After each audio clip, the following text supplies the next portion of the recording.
Hey everyone, thank you for joining me on another video.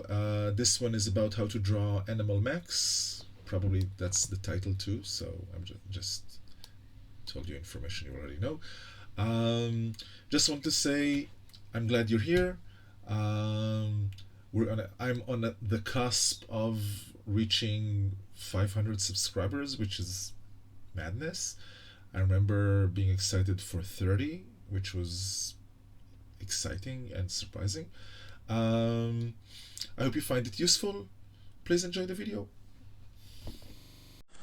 Hello, all. Today we're going to learn how to draw animal robots. And if you ever played Horizon Zero Dawn or had Zoids as a kid or watched the show, then you know what I'm talking about. It's really, really cool. And the designs can be awesome. Secondly, animals usually have some sort of um, kind of innate character in them, like foxes and tigers. Foxes are sly, tigers are strong, etc. Then you can use it in the design to enhance it or play against it. So in order to ready myself to like drawing an animal robot, I checked out some animal anatomy photographs.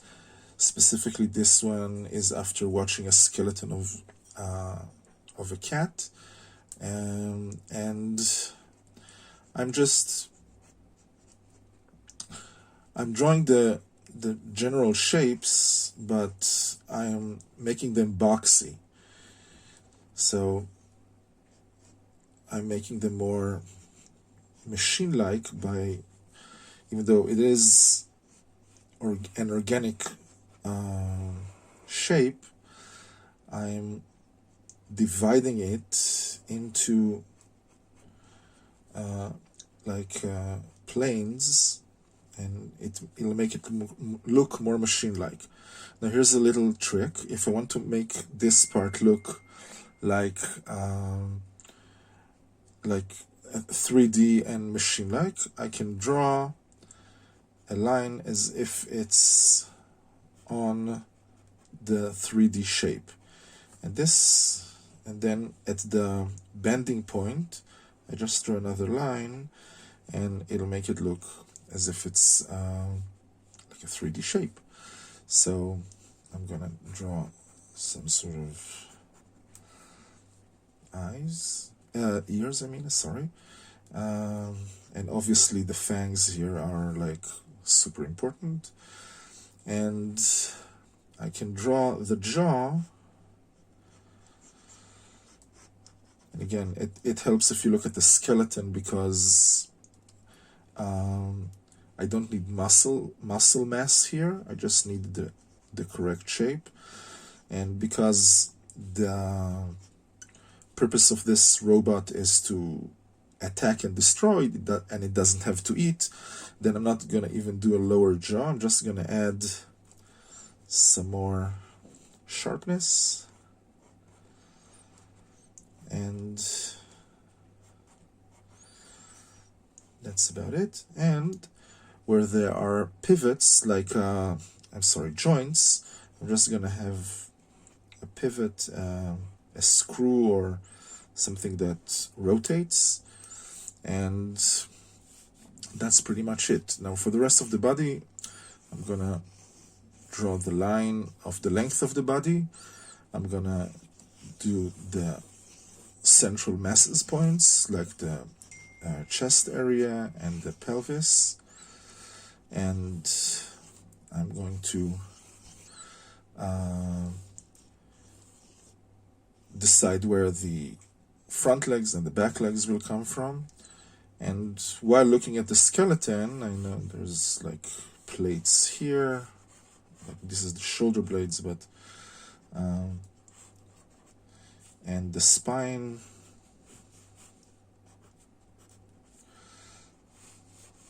Just 1, 2, 3. Just doing this will make it look 3D. And a tiny spike, like a real part of the spine. And again, I can make these larger, perhaps. And again, shoulder.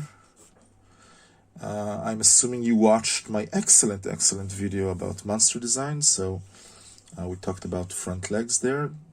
They're essentially human, like shoulder and elbow and the beginning of the hand, but with animals, the hand goes down and they are resting on their fingers. So it's something like this, and claws. And I'm going into the cylinders, which I already talked about. They are your friends. And now I don't even have to close the shapes, like I don't need a continuation of the shape, because I need to leave room for the part that bends, the joint. So here we go. And again, if you look at the bones, that's exactly how they are divided. So it really helps to look at an animal skeleton. And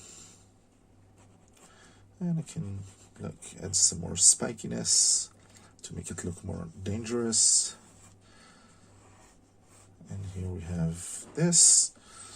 It doesn't need like veins here, although it may look cool. So I don't know, perhaps some mass. And don't forget to draw the lines as if they're resting on the shape. And this will make it look 3D. So you see, here we go. And this is like, look, it's the difference between this 2D shape and this is like a horn. And this lets you know that how it curves. However, if I do this, we know that there's it's a more complex form, and it makes it more interesting, and it's very, very easy to make. So just try it. Like, let's see here on the leg. I'm gonna do this part and something like this. And I can do this, make it look like it segments into one another, make it look even cooler than it already is. And there you go. It's not, it doesn't need to be complex and difficult. Just stick to the basics. And again, I can't go wrong because I'm looking at a cat skeleton. So I'm just drawing the general shapes. I immediately jumped into the shape and not the line, but you get the point. And for the pelvis, I'm going to draw a shape like this, like a U shape or something like this, and the leg will start here. So I'm just drawing the shape that I already decided on. And again, this ends like this, and it looks like a cat skeleton a bit, which is, some would argue, even cooler than a regular cat. If it moves, I mean, just watching a cat skeleton is really strange. Okay, I apologize if there are any like background noises. I am recording in my tiny workroom, and I am not alone at home. So here we go, and just copy the shape sort of. And if I paint this, I can draw these shapes like in shadow and don't really have to go into all these details, although it's not that big of a deal. Just copy them. If you're having difficulty, just think of them as cylinders, and whether or not you can watch the top of the cylinder or not. You can watch the top of the cylinder if your eyes are above it. Just remember that. So this is the lower part. There's no way to see unless it's like curved. And here we go. And here's obviously the tail. It's some sort of a spike. And again, I'm going to draw the mass. Very easy. And then I'm actually going to use the help lines I made, like, in order to have the line curve there and add more of a 3D effect to it. Okay.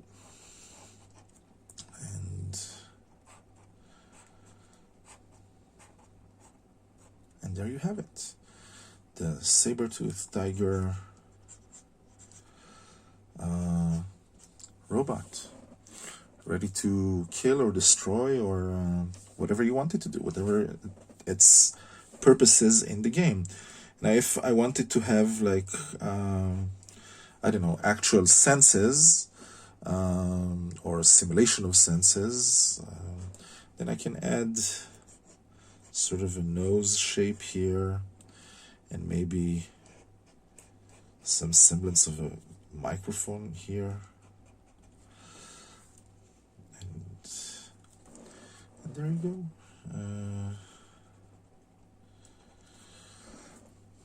That's pretty much it.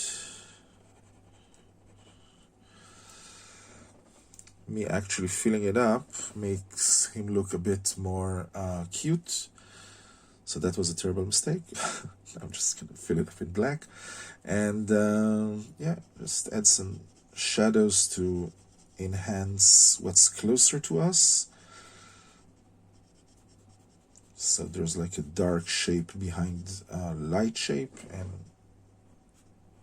the contrast helps it, pops it out, sorry, here too. And that's pretty much it. That's like the basics. You can do this with any animal, and if you guys want me to try other animals, feel free to suggest.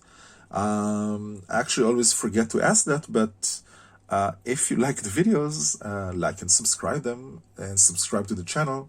A lot of cool things are coming up, really. We're gonna get into soon environment design, character design, weapons and item design, and vehicles coming up, as it's part of the robotic kind of subject. And then we're going to go into animation and game design and stuff like that. So I have months and months of content planned. So, follow. The classes and lessons are going to be here for you. I'm trying to build it up as more and more difficult and more complex. So feel free to follow and treat it as sort of a class. Now, all of these subjects are endless. We can talk about machine design up until like the tiniest of rivets and screws, but I'm just giving you the basics. I'm giving you like the hopefully as solid a foundation as possible in the allotted time, and it's up to you to keep on going. And you can contact me if you want me to review your stuff. Considering the amount of people now following me, it shouldn't be a problem. And I actually do this for a living, so feel free to do it. And I'll help you guys get better and yeah, hopefully fulfill your dreams of being a concept artist or a game creator, comic book creator, There's so much to learn, and it's a huge subject. Anyway, here's my Sabretooth Tiger. He's cool. He likes you. I'll see you guys soon. Bye bye.